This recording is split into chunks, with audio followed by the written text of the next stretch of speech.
Hello dear friends, कैसे हैं आप सब दोस्तों। स्वागत है आपका राशिफल और तंत्र में। दोस्तों, आज हम बात करेंगे सूर्य, शनि और केतु की युति की। चलिए दोस्तों, अब शुरू करते हैं। जब जन्म कुंडली में सूर्य, शनि और केतु एक ही राशि में और एक ही भाव में हो तो इसे युति कहा जाता है। यानी तीन ग्रह एक साथ एक ही स्थान पर। साथियों, इस युति का प्रभाव बहुत गहरा होता है और यह इस बात पर भी निर्भर करता है कि ये ग्रह कितनी डिग्री पर है और कितने पास है। अब जानते हैं सूर्य क्या दर्शाता है।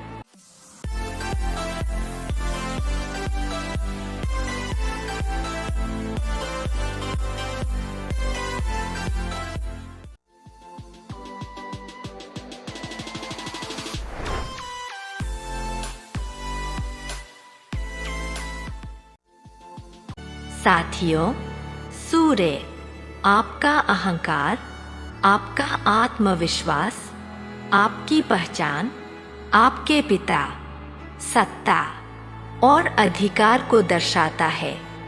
अब बात करते हैं शनि की। शनि मेहनत, अनुशासन, जिम्मेदारी, संरचना और देरी को दर्शाता है।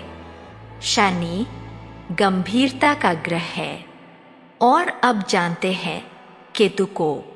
केतु पिछले जन्म का कर्म, अधूरे काम, आध्यात्मिकता, साधना और अलगाव को दर्शाता है। जब ये तीनों ग्रह एक साथ आते हैं तो व्यक्ति के जीवन में एक खास तरह की ऊर्जा बनती है। सबसे पहले यह व्यक्ति को थोड़ा अलग बना देती है। ऐसे लोग आसानी से लोगों के बीच घुलते मिलते नहीं हैं। ये लोग अक्सर भीड़ से दूर रहते हैं और अपने अंदर ही रहते हैं। इनका व्यक्तित्व धीरे धीरे विकसित होता है। ये लोग खुद को लेकर बहुत सोचते हैं और अपने ऊपर काफी आलोचना भी करते हैं, लेकिन साथ ही ये बहुत जिम्मेदार होते हैं। इनके अंदर काम करने की एक गहरी भावना होती है। ये मानते हैं कि मेहनत करने से ही इनका आत्मविश्वास बढ़ेगा। अगर ये काम नहीं करते तो इन्हें अंदर से अच्छा महसूस नहीं होता। इनका आत्मविश्वास इनके काम से जुड़ा होता है। इसलिए ये लोग अच्छे मैनेजर, सुपरवाइजर या जिम्मेदारी संभालने वाले बन सकते हैं। अब साथियों, इस युति का एक और महत्वपूर्ण पहलू है। राधे राधे दोस्तों, स्वागत है आपका राशिफल और तंत्र की रहस्यमय और ज्ञान से भरपूर दुनिया में। हमारे चैनल पर आपको मिलेगा ज्योतिष ग्रहों और गोचर की सटीक जानकारी, वार्षिक, मासिक और साप्ताहिक राशिफल, सपनों के अर्थ और सामुद्रिक शास्त्र, रत्न, क्रिस्टल और फेंग शुई की जानकारी, तंत्र मंत्र विद्या और शगुन अपशगुन के विचार, और भी बहुत कुछ जो आपके जीवन को सरल और सकारात्मक बना सकता है। नमस्कार, मैं आशुतोष आपके साथ इस आध्यात्मिक यात्रा में हूँ।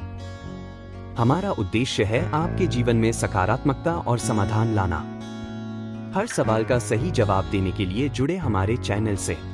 हमारा चैनल सिर्फ ज्योतिष नहीं, बल्कि आपके जीवन के हर पहलू को समझने का मार्ग है। राशिफल और तंत्र को सब्सक्राइब करें और हर दिन नई ऊर्जा और नई जानकारी से जुड़े। दोस्तों, केतु के कारण यह व्यक्ति पिछले जन्म का कर्म लेकर आता है। मतलब इस जीवन में इन्हें किसी जिम्मेदारी को पूरा करना होता है। अगर यह युति चौथे भाव में हो तो व्यक्ति घर, माता और परिवार की जिम्मेदारी उठाता है। अगर यह 10वें भाव में हो तो व्यक्ति समाज और काम के क्षेत्र में जिम्मेदार बनता है। और अगर यह 7वें भाव में हो तो विवाह एक जिम्मेदारी बन जाता है। ऐसे लोगों के लिए संबंध निभाना एक काम की तरह होता है जिसे निभाना जरूरी है। अब बात करते हैं पिता के संबंध की। इस युति में पिता का स्वभाव काफी अनुशासित और परंपरागत हो सकता है।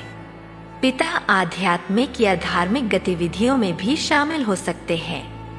पिता के साथ संबंध थोड़ा औपचारिक होता है, सम्मान होता है, लेकिन खुलापन कम होता है। कई बार यह सम्मान डर के कारण भी हो सकता है, लेकिन संबंध में एक सीमा और अनुशासन हमेशा रहता है। अब साथियों, इस युति का एक और पहलू है। यह व्यक्ति को सरकार, समाज या किसी बड़े सिस्टम से जोड़ सकती है। ये लोग किसी न किसी रूप में व्यवस्था, प्रशासन या समाज के लिए काम करना चाहते हैं। इनके अंदर एक कर्तव्य की भावना होती है। ये महसूस करते हैं कि इन्हें कुछ जिम्मेदारी निभानी है। अगर ये उस जिम्मेदारी को नहीं निभाते तो अंदर से बेचैनी महसूस करते हैं। तो दोस्तों, इस युति का मुख्य सार यही है। यह युति व्यक्ति को जिम्मेदारी, अनुशासन और पिछले जन्म के कर्म को पूरा करने का मौका देती है। यह व्यक्ति को अंदर से मजबूत लेकिन गंभीर बनाती है और जीवन में उसे एक उद्देश्य के साथ आगे बढ़ाती है। तो दोस्तों, यह था सूर्य, शनि और केतु की युति का गहन विश्लेषण। अगर आप जानना चाहते हैं कि यह युति आपकी कुंडली में क्या फल दे रही है, तो हमारे चैनल राशिफल और तंत्र को सब्सक्राइब करें ताकि आने वाले हर ग्रह गोचर, युति और योग की सही जानकारी आपको सबसे पहले मिले। धन्यवाद।